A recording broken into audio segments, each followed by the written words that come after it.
தமிழக காங்கிரஸ் தலைவர் திருநாவுக்கரசர் சென்னை சத்தியமூர்த்தி பவனில் செய்தியாளர்களிடம் பேசி வருகிறார். நேரடி காட்சிகளை பார்க்கலாம்.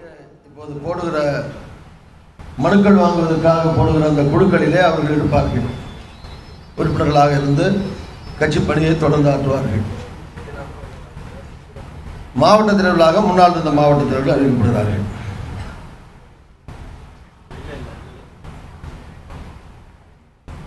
திரு முன்னாள் சட்டமன்ற உறுப்பினரும் தமிழக முன்னாள் இளைஞர் காங்கிரஸ் கட்சியினுடைய தலைவருமான திரு விஷ்ணு பிரசாத் நீக்குவதாக அறிவிக்கப்பட்டிருந்தது. அந்த நீக்கம் ரத்து செய்யப்படுகிறது. தொடர்ந்து அவர் விஷ்ணு பிரசாத் ஏற்கனவே எல்லா பொறுப்புகளில் இருந்தாரோ அதே பொறுப்புகளிலே தொடர்ந்து அவர் பணியாற்றுவார்.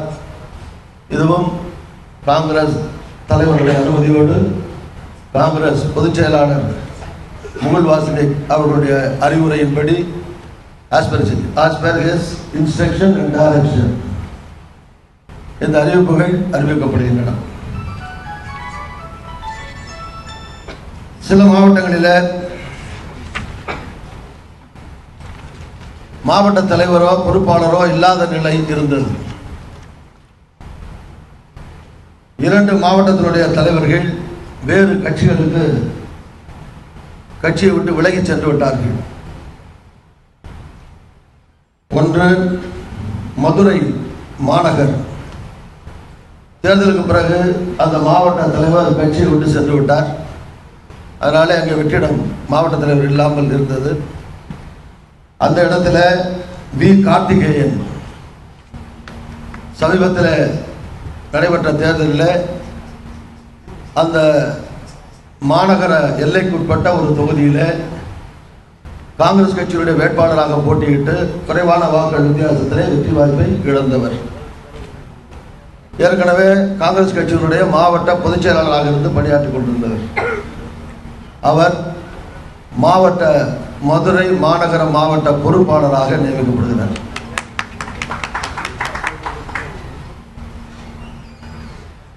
கிருஷ்ணகிரி மாவட்டத்தில் அங்கே மாவட்ட தலைவராக இருந்தவரும் இப்போது இல்லை. அங்கே பொறுப்பாளர் போடப்பட்டிருந்தார். அந்த பொறுப்பாளர் ஏற்கனவே அந்த 6-7 பொறுப்பாளர்கள் மாவட்டத்தில் நீக்கிட்டு போட்டதில் அவர் இருந்தார். அது எல்லாமே ரத்து செய்யப்படுகிறதுனால அந்த பொறுப்பாளர் பதவியும் ரத்து செய்யப்பட்டு அந்த மாவட்டத்திலே அவர் உறுப்பினராக இந்த குழுவிலே இருந்து கட்சியிலே தொடர்ந்து பணியாற்றுவார். பொறுப்பாளர் அங்கே மாவட்ட தலைவரோ பொறுப்பாளரோ இப்போது இல்லாத காரணத்தினாலே மாவட்ட துணைத் தலைவராக இருக்கக்கூடிய எம் ஜேசுதுரை ராஜா கிருஷ்ணகிரி மாவட்டத்தினுடைய துணைத் தலைவர் மாவட்ட பொறுப்பாளராக இருந்து கிருஷ்ணகிரி மாவட்டத்திலே பணியாற்றுவார். மாவட்ட பொறுப்பாளராக வடசென்னை மாவட்டத்தில் மாவட்ட தலைவராக இருந்த ஆர் மனோகர் தேர்தல் முடிந்த பிறகு ராஜினாமா செய்திருந்தார். செய்திகளும் பத்திரிகையிலே வந்திருந்தது. எனவே அந்த ராஜினாமா ஏற்கப்பட்டு அங்கே மாவட்ட தலைவர் இல்லாத சூழ்நிலை இருந்தது. யாரும் பொறுப்பாளர் நியமிக்கப்படவில்லை. எனவே மீண்டும் திரு ஆர் மனோகர் அவர்கள் வடசென்னை மாவட்டத்தினுடைய மாவட்ட பொறுப்பாளராக இருந்து தொடர்ந்து கட்சி பணியை செய்வார். தொடர்ந்து தலைவர் பொறுப்பில் பொறுப்பாளராக மாவட்ட பொறுப்பாளராக இருந்து தொடர்ந்து திரு ஆர் மனோகர் செயல்படுவார்.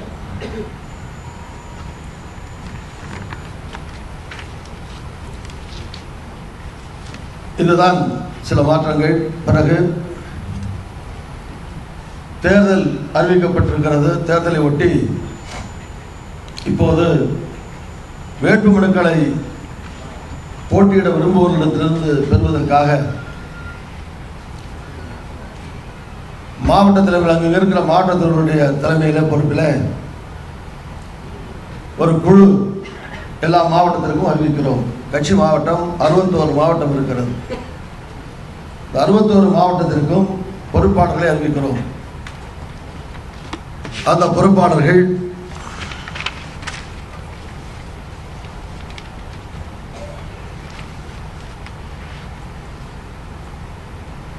கட்சியில் இருக்கக்கூடிய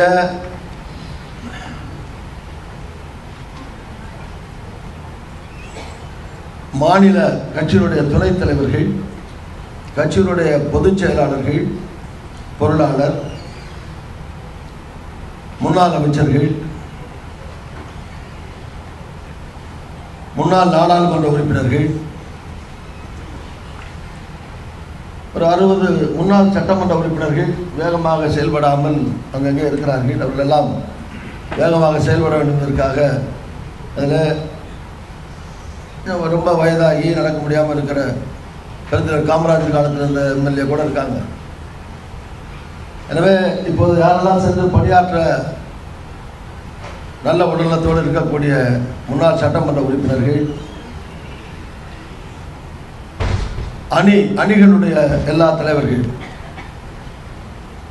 இளைஞர் அணி, மகளிர் அணி, எஸ்சி அணி, மாணவர் அணி, இப்படி இருக்கிற சேவாதளம் வரைக்கும் ஒரு 12-13 அமைப்புகள் இருக்கின்றன.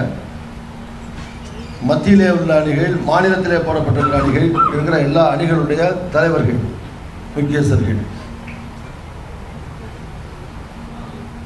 இது தவிர சென்ற நாடாளுமன்ற தேர்தலின் போது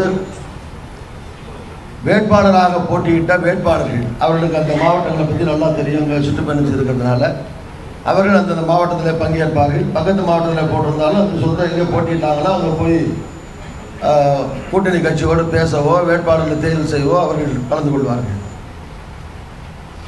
நடைபெற்று முடிந்த சட்டமன்ற தேர்தலிலே 41 இடங்களிலே போட்டியிட்ட சட்டமன்ற வேட்பாளர்கள், வெற்றி பெற்றவர்கள், வெற்றி வாய்ப்பை இழந்தவர்கள் எல்லோரும் எந்தெந்த தொகுதியில் நின்றார்களோ அது எந்த மாவட்டத்திலே வருகிறதோ, குறைந்தபட்சம் அந்த தொகுதியில் சுற்றுப்பயணம் பண்ணதுனால அந்த தொகுதி முழுமையாக அவங்களுக்கு தெரியும். அதனால் அந்த மாவட்டத்தில் அந்த தொகுதியை அவர்கள் கண்காணித்து நிற்க வேண்டிய வேட்பாளர்களை தேர்வு செய்கிற விதத்தில் அந்த 41 வேட்பாளர்களும் 41 மாவட்டத்தில் அவர்கள் சொந்த மாவட்டங்களிலே கமிட்டியிலே உறுப்பினராக நியமிக்கப்படுகிறார்கள். இது தவிர மற்றும் முக்கிய நண்பர்கள், கட்சியில் இருக்கக்கூடிய நண்பர்கள் எல்லோரும் குழுக்களாக அனுப்பப்படுகிறார்கள். இந்த குழுக்களுடைய வேலை என்னவென்றால், இது மாவட்ட தலைவர்களுக்கு இன்று மெயில் மூலமாக உடனடியாக அவகாசம் இல்லாத காரணத்தினாலே தகவல்கள் அனுப்பப்படும். அங்கங்கே ஏதோ ஒரு கல்யாண மண்டபத்திலோ கட்சி அலுவலகத்திலோ வைத்து பத்திரிகையில் ஒரு விளம்பரம், வேட்புமனு வாங்கப்படுகிறது, விருப்பப்படுவோர் மனு தரலாம் என்ற ஒரு விளம்பரத்தை நாளைக்கே வருகிற விதத்தில் நேரம் குறிப்பிட்டு அறிவித்துவிட்டு வேட்புமனுவை அங்கேயே இங்கிருந்து மாடல் அனுப்புகிறோம், அங்கேயே தயார் செய்து ரசீது மாடல் அனுப்புகிறோம், மாவட்ட தலைவரே ரசீதை தயார் செய்து எல்லோருக்கும் தெரியப்படுத்தி எல்லோரையும் அழைத்து கொண்டு அங்கே அந்த குழுவினர் யாரெல்லாம் வருகிறார்களோ அவர்களை வைத்துக்கொண்டு மனுக்களை பெற்று, விருப்ப மனுக்கள், போட்டியிட விருப்பவருடைய மனுக்களை பெற்று பரிசீலனை செய்து அவர்கள் ஒரு காப்பி வைத்துக்கொண்டு கட்சியினுடைய தலைமை அலுவலகத்துக்கு சத்தியமூர்த்தி பவனுக்கு அந்த மனுக்களை படிவம் எடுத்து அனுப்ப வேண்டும், ஒரு காப்பி அனுப்ப வேண்டும். அந்தந்த மாவட்ட தலைவரும் அங்கே இருக்கிற முக்கியஸ்தர்களும் சேர்ந்து திராவிட முன்னேற்ற கழகத்தினுடைய மாவட்ட செயலாளர் பொறுப்பாளர்களோடு எத்தனை இடங்கள் நாம் பெறுகிறோம், எங்கே வெற்றி வாய்ப்புக்கான வாய்ப்புகள் இருக்கிறது, இதெல்லாம் அவர்களோடு கலந்து பேசி அங்கங்கே முடிவு செய்வார்கள். அங்கே ஏதாவது இல்லை பிரச்சனை வறுமையானால் அங்கங்கே செட்டில் ஆகிட்டால் பிரச்சனை இல்லை. சின்ன சின்ன கருத்து வேறுபாடுகளோ இடங்களில் பிரச்சனை வந்தால் திமுக தலைமை தலையிட்டு அவர்கள் அறிவுரை வழங்குவார்கள்.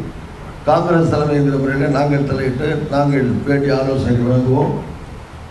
இப்படி இந்த நடைபெற இருக்கிற உள்ளாட்சி தேர்தலை சந்திப்பது திராவிட முன்னேற்ற கழகத்தினுடைய தலைமையில் அந்த கூட்டணியில் இந்த தேர்தலை சந்திப்பது என்பது முடிவாகி உறுதி செய்யப்பட்டு பணிகள் ஆரம்பிக்கப்பட்டுள்ளன என்பதை உங்களுக்கு மகிழ்ச்சியோடு தெரிவித்துக் கொள்கிறேன். இந்த பட்டியல் யாரெல்லாம் இடம்பெற்றிருக்கிறார்கள் என்ற பட்டியல் பத்திரிகைகளுக்கு இப்போது வழங்கப்படும். தயவுசெய்து முடிஞ்ச வரைக்கும் ஒரு 3-4 பேர் இருந்தால் ஒன்றை போட்டு விட்டுறாம அந்த பேர்கள் எல்லாத்தையும் போட்டிங்கன்னா அவங்களுக்கு உற்சாகமாக இருக்கும். எல்லா மாவட்டங்கள்லையும் தெரியும், எல்லாரும் போய் வேலை பார்க்க அது வாய்ப்பாக இருக்கும். அடுத்து என்னது இல்லை என்ன வர்றேன் முடிச்சிடறேன், அப்புறம் இல்லை உடனே முடிச்சிடறேன்.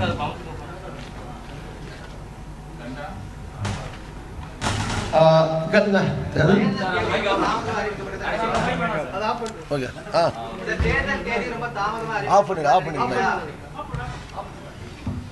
தேர்தல் தேதி முறையாக சட்டமன்ற தேர்தலோ நாடாளுமன்ற தேர்தலோ கோட் ஆஃப் கான்டாக்ட்ஸ்னு முதல்ல அறிவிப்பாங்க. அதுக்கு பிறகு அங்கு அதிகாரிகள் மாற்றமோ அரசு உத்தரவுகளோ இதெல்லாம் நியாயமாக தேர்தல் முடிந்து வாக்குகள் எண்ணப்படுகிற வரை அந்த பணிகளெல்லாம் நடைபெறக்கூடாது என்பது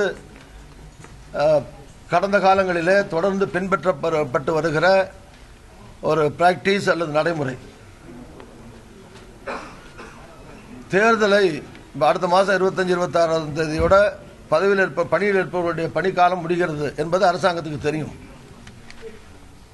ஆக எல்லா கட்சிகளுக்கும் அவகாசம் இருக்கிற விதத்தில் தேர்தலிலே போட்டியிட விரும்புபவர்களுக்கும் அவர்களும் அவகாசம் தெரிவிக்கப்படுகிற விதத்தில் இந்த தேதி அதிகாரப்பூர்வமான அறிவிக்கை நோட்டிஃபிகேஷன் ஆனால் இன்னைக்கு வந்திருக்கலாம். ஒரு மாதமோ 15 நாளோ குறைஞ்சபட்சம் 2-3 வாரத்துக்கு முன்னாலேயாவது இந்த தேதிகளில் தேர்தல் நடக்கும் அப்படின்னு தேர்தல் கமிஷன் சொல்லியிருந்தா எல்லா அரசியல் கட்சிகளும் நிற்க விரும்புபவர்களும் ஏன்னா பெரிய தேர்தல் இது.